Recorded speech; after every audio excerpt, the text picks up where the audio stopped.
The next morning, we woke up around 6 a.m. and were pleasantly surprised to find no frost and a cool morning temperature of 40 degrees, which felt like a warm front compared to the previous mornings.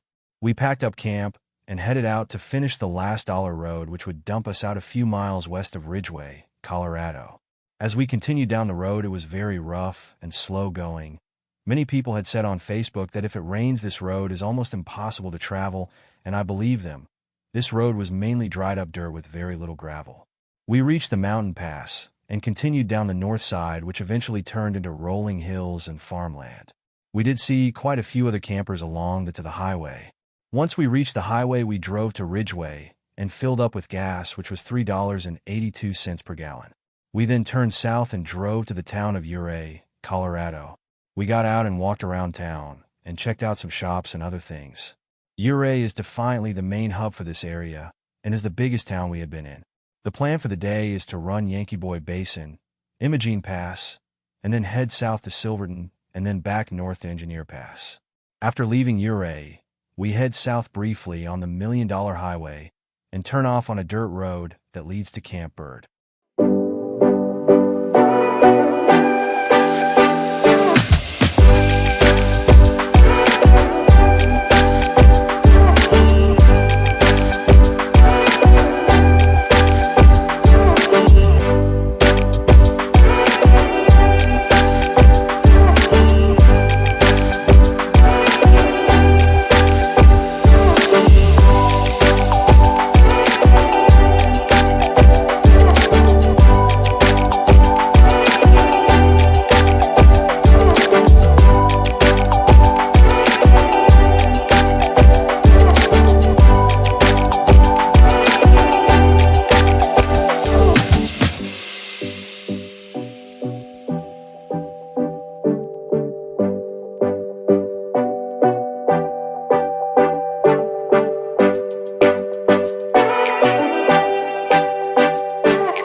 Imogene Pass is one of the mountain passes I've been wanting to run for many years, and today was the day I was going to get to run it, or so I thought. Imogene Pass reaches an elevation of 13,200 feet and 12 miles long and connects Ouray to Telluride. Early this summer they had a rock slide, so the second half of Imogene Pass, just pasted the summit to Telluride, was closed due to the trail being gone. As we turned off Yankee Boy Basin and onto Imogene Pass, we began to realize why this trail was rated as a difficult trail. Right off the bat, we were putting the trucks into four-wheel load across a creek that had a nice and very slick rock garden you had to climb up and over to get out of the creek. This set the tone for the rest of the trail and made me start questioning if we had the right vehicles for this pass. The trail zigzags through the trees until you reach the first real obstacle. In all fairness, this trail would have been a cakewalk for a Jeep Wrangler or Gladiator, or any mid-sized Toyota with 35-inch tires, but in a full-size Tundra it might be a different story. As I dropped down the rock face on the first obstacle, my receiver hitch drugged the ground and lifted my rear tires off the ground. Steven then drove his 4Runner over this same obstacle with very little rubbing and scraping. I knew this trail would be a challenge for the Tundra, but once I made the turn and saw 2 or 3 more sections like the one we had just faced, I decided it wasn't worth tearing up 6-month-old truck to conquer Imogene Pass on this trip. So, we tucked tail and turned around and headed back to Yankee Boy Basin.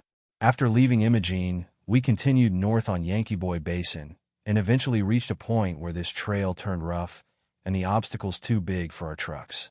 Yankee Boy Basin is probably one of the most picturesque places in North America.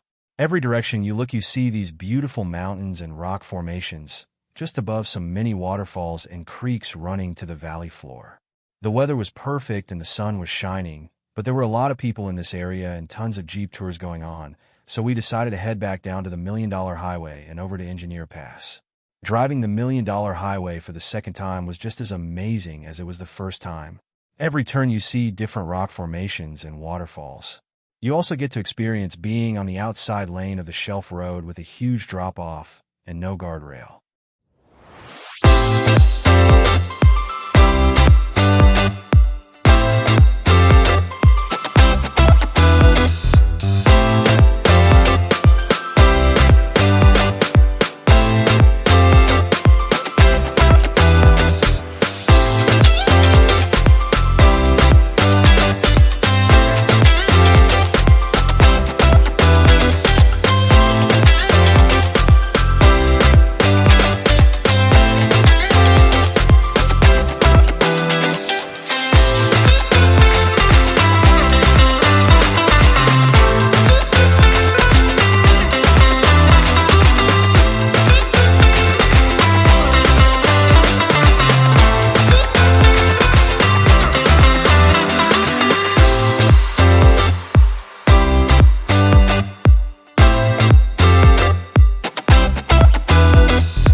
Grab your jacket and your shades.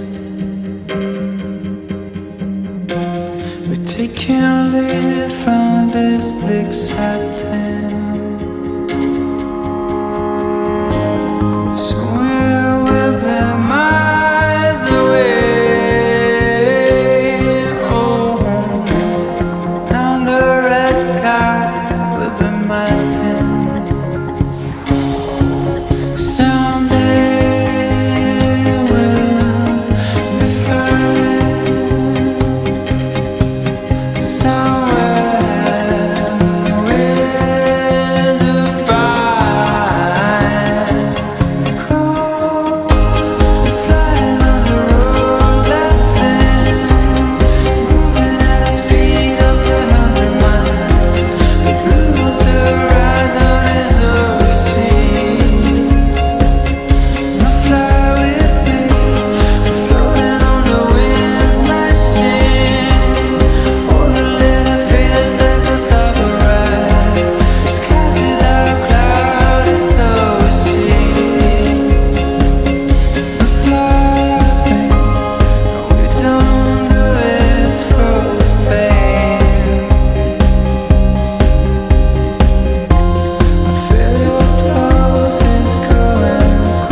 It took us about 45 minutes to get back to Silverton, and from here we headed back north up the Animas Forks trail. I had been dreading going back up this trail because it was pretty boring and so rough, but the only other option was a trail off Highway 550, called Mineral Creek Road, which was also rated a difficult trail, and from all I read, a full-size truck doesn't have any business being on this trail. We survived the bumpy, rough, boring Animas Forks trail and spent some time looking at the Animas Forks ghost town. Animas Forks was one of the first towns settled in this area for mining back in 1875. Many of the well-known and well-preserved mines are accessed from this trail and ghost town. The ghost town has many of the original houses and buildings still intact that you can walk through and look at. During its heyday, the town contained 30 cabins, a hotel, a general store, a saloon, and a post office. As I was researching this area, it was very interesting to read and think about that the miners would come to this town in early July once the snow had melted enough for them to get up here. Then they would leave late September before the snow got bad enough. They couldn't make it out. As we continued north from Animas Forks ghost town, the trail continued to be extremely rough and bumpy until we finally reached the Engineer Pass West Trailhead. Engineer Pass connects Ouray to Lake City. It is part of the Alpine Loop, which is an 80 miles loop that most people will run Cinnamon Pass east to west, and then Engineer Pass west to east. This pass was originally used by Native Americans as a trading and hunting route. Engineer Pass was originally built in the late 1800s as a supply route for the mining towns. The pass was named after the engineers who built the road. This pass allowed for an easier flow of silver, gold, and other minerals being mined in this area at the time.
It took us about 45 minutes to get back to Silverton, and from here we headed back north up the Animas Forks trail. I had been dreading going back up this trail because it was pretty boring and so rough, but the only other option was a trail off Highway 550, called Mineral Creek Road, which was also rated a difficult trail, and from all I read, a full-size truck doesn't have any business being on this trail. We survived the bumpy, rough, boring Animas Forks trail and spent some time looking at the Animas Forks ghost town. Animas Forks was one of the first towns settled in this area for mining back in 1875. Many of the well-known and well-preserved mines are accessed from this trail and ghost town. The ghost town has many of the original houses and buildings still intact that you can walk through and look at. During its heyday, the town contained 30 cabins, a hotel, a general store, a saloon, and a post office. As I was researching this area, it was very interesting to read and think about that the miners would come to this town in early July once the snow had melted enough for them to get up here. Then they would leave late September before the snow got bad enough. They couldn't make it out. As we continued north from Animas Forks, Ghost Town, the trail continued to be extremely rough and bumpy until we finally reached the Engineer Pass West Trailhead. Engineer Pass connects Ouray to Lake City. It is part of the Alpine Loop, which is an 80 miles loop that most people will run Cinnamon Pass east to west, and then Engineer Pass west to east. This pass was originally used by Native Americans as a trading and hunting route. Engineer Pass was originally built in the late 1800s as a supply route for the mining towns. The pass was named after the engineers who built the road. This pass allowed for an easier flow of silver, gold, and other minerals being mined in this area at the time.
As you travel this rough and rugged country, you can't help but think of the ones who came before you and the challenges they faced. It still amazes me to think about in the not-so-distant past people who were moving their entire lives across these mountain passes loaded in a covered wagon or just a horse. Some people were headed here to start a new life. So were headed here in search of making a fortune, while many others were being forced off the only land they had ever called home. I get to thinking about all the items I have brought with me to make this trip and camp comfortable for a week in this area, and my truck is full of what I believe are useful items. I can't imagine having to pack up my family's entire belongings and haul them across these mountain passes. I think about the tent that I'm sleeping in and the sleeping bag and clothes I have, and wonder how tough our ancestors must have been to be able to survive in this climate with such basic gear. Having to wake up each morning and start a fire for warmth and to cook on, having to kill and process game to have food to eat. They really possess such a strong will to survive and to accomplish great things.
The trailhead was well above the tree line, but the weather was perfect, and there were surprisingly few other people out here. The west side of Engineer Pass is the challenging side, as it has many switchbacks, and some are washed out, so there are some challenging rocky sections you must pick the correct line to crawl up them on. We survived with no battle scars, but tired from the rough and bump road. The summit at Engineer Pass is 12,800 feet, and the entire trail is 30 miles long. The summit was pretty cool to see, but there was a line of people waiting to take their picture beside the sign. As you descend from the summit, it turns into a much gradual descent through the tundra and is very pretty country. The trail eventually comes down below the tree line, and there are too many waterfalls to count as you travel east. After what seemed like days on the bumpy trail, we reached Lake City, Colorado. It was around 4 p.m., and we were worn out, so we decided instead of camping the last night, we would drive back to Oklahoma and spend the night at a hotel. It is impossible to grasp the magnitude of size and elevation of the Rockies until you see it and experience it firsthand. One of the things I really struggled with on this trip was how much longer it took to travel the trails than I had estimated it would take. These trails were not like what I'm used to running, and due to the terrain and the elevation changes, it took much longer than I planned. It still blows my mind that two towns can be 20 miles apart as the crow flies, but it can take 3 hours to drive from one to the other because the road or highway has to go around this huge mountain range. The weather for the time we were there was fantastic and couldn't have been any better. But even then, it got much colder than I was expecting for it to get back the higher elevations, and to wake up to a frost-covered tent and to be wearing a down jacket at the end of August is crazy to me. But it was also very fascinating. I never had any altitude sickness symptoms, but I tried to stay very hydrated before and during the trip. But it was wild that for the first couple days, just setting up the tent or walking up a hill, you would be out of breath. I also think the altitude had a huge effect on sleeping and why I felt tired and draggy most days while there. But of course, on the last day, I felt almost 100% normal, and I had acclimated to the elevation. All in all, it was an awesome trip, and I really enjoyed getting to see everything. I wish I had slowed down and done about half as much as I had planned, so I could have spent more time exploring instead of driving. Camping was great, and we had some epic camp spots to spend the evenings.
you.